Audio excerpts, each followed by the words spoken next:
നമസ്കാരം. എല്ലാ NTV പ്രേക്ഷകർക്കും നിങ്ങളുടെ ഇന്ന് എന്ന പ്രോഗ്രാമിലേക്ക് സുസ്വാഗതം. ഇന്ന് 2025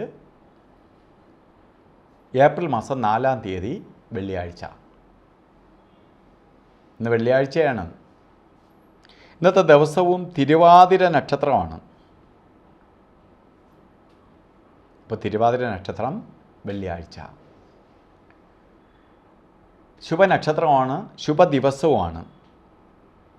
വെള്ളിക്ക് ജ്യോതിഷശാസ്ത്രപ്രകാരം ശുക്രൻ്റെ ദിവസമാണ്, ശുക്രവാരം വെള്ളിയാഴ്ച.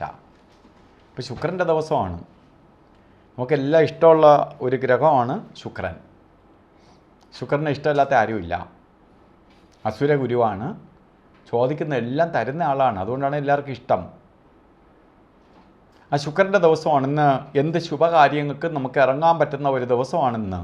ശുഭകാര്യങ്ങൾക്ക് ഇറങ്ങാം. ഇറങ്ങുന്ന കാര്യങ്ങൾ വിജയിക്കും. അപ്പോൾ ഇന്നത്തെ നക്ഷത്രവും തിരുവാതിര നക്ഷത്രമാണ്. നക്ഷത്രവും കൊള്ളാം, ദിവസവും കൊള്ളാം. ഇപ്പോൾ തിരുവാതിര നക്ഷത്രം മീനമാസത്തിലെ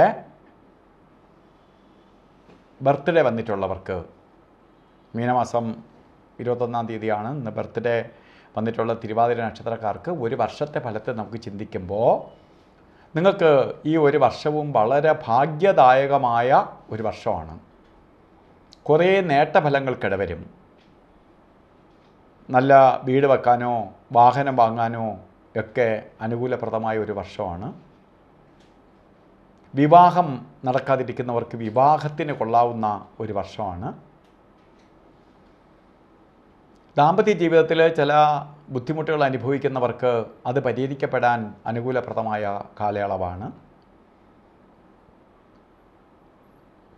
അത്രയ്ക്ക് സാമ്പത്തിക മേന്മ ഉണ്ടാവുന്ന അല്ലെങ്കിൽ ഐശ്വര്യപ്രദമായ, കുടുംബത്തിനകത്ത് സന്തോഷപ്രദമായ ഒരു വർഷമാണ് നിങ്ങൾക്ക് ദൈവം പ്രദാനം ചെയ്തു തന്നിരിക്കുന്നത്.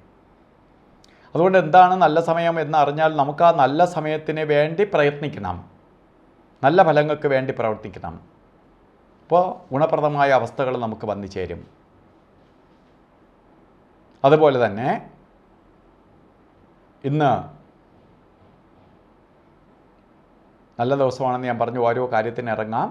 ഇന്ന് ഓരോ കാര്യത്തിന് ഇറങ്ങുമ്പോഴും നമുക്ക് രാവുകാല സമയം നോക്കിയിട്ട് യാത്ര തിരിക്കണം. നല്ല ദിവസമാണ്, നല്ല കാര്യങ്ങൾക്ക് പോകാം എന്നൊക്കെ ഞാൻ പറഞ്ഞെങ്കിൽ പോലും രാവുകാലത്തെ മാനിക്കണം. രാഹു എന്ന് പറഞ്ഞാൽ പ്രപഞ്ചത്തിൽ തന്നെ നെഗറ്റീവ് എനർജി, പാമ്പ്. അപ്പോൾ നമ്മൾ ആ രാഹു ഉണർന്നിരിക്കുന്ന സമയത്ത്, നമ്മളെ ദൃഷ്ടി ചെയ്യുന്ന സമയത്ത് നമ്മൾ യാത്ര തിരിക്കുകയാണെങ്കിൽ പാമ്പ് നമ്മളെ ചുറ്റിക്കും, നമ്മളെ കാര്യങ്ങളൊക്കെ ഡിലേ വരുത്തും. അപ്പോൾ രാവുകാല സമയം 10:30 മണി മുതൽ 12 മണി വരെയാണ് എന്ന് കലണ്ടറിൽ രേഖപ്പെടുത്തിയിട്ടുണ്ടെങ്കിലും 10:57 തൊട്ട് രാവുകാലം തുടങ്ങിയേ ഉള്ളൂ. 12 മണി 28 മിനിറ്റ് വരെ രാവുകാല സമയമുണ്ട്. ഈ സമയം ഒരു ശുഭകാര്യങ്ങൾക്കും എടുക്കരുത്. പ്രത്യേകിച്ച് ശുഭകാര്യങ്ങൾക്ക് ബാക്കിയുള്ളതിന് രാവുകാലം ബാധകമല്ല എന്ന് പറയുന്നുണ്ടെങ്കിൽ തന്നെയും പ്രത്യേകിച്ച് യാത്രയ്ക്ക് എടുക്കരുത്. മറ്റ് ഒരു ശുഭകാര്യങ്ങൾക്ക് എടുക്കാത്ത 2 സമയങ്ങളുണ്ട്. ഗുളികകാല സമയവും യമകണ്ഠകാല സമയവും. ഇന്ന് ഗുളികകാല സമയം വരുന്നത്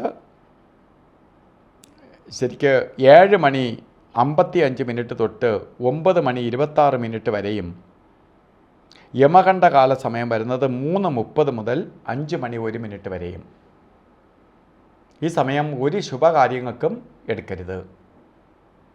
ശുഭകാര്യങ്ങൾക്കൊന്നും തന്നെ ഈ സമയം എടുക്കുന്നത് അത്ര ഉത്തമമല്ല. അതുപോലെ ഇന്നും നമുക്ക് അഭിജിത്ത് മുഹൂർത്തമുണ്ട്, അല്ലാതെ തന്നെ മുഹൂർത്തമുണ്ട്. എന്നാലും അഭിജിത്ത് മുഹൂർത്തം എടുക്കുന്നതെങ്കിൽ തന്നെ 12 മണി 4 മിനിറ്റ് തൊട്ട് 12 മണി 52 മിനിറ്റ് വരെ അഭിജിത്ത് മുഹൂർത്തത്തിൻ്റെ സമയമാണ്.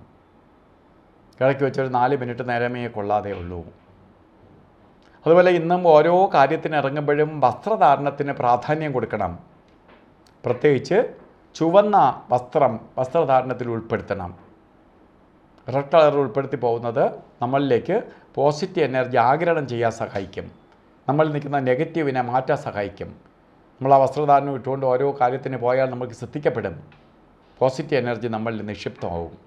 അപ്പോൾ ഇന്നത്തെ ദിവസം ശുക്രഭഗവാന്റെ അനുഗ്രഹത്താൽ എല്ലാവർക്കും ഐശ്വര്യം ഉണ്ടാവട്ടെ എന്ന് പ്രാർത്ഥിച്ചുകൊണ്ട് നിർത്തുന്നു. നന്ദി, നമസ്കാരം.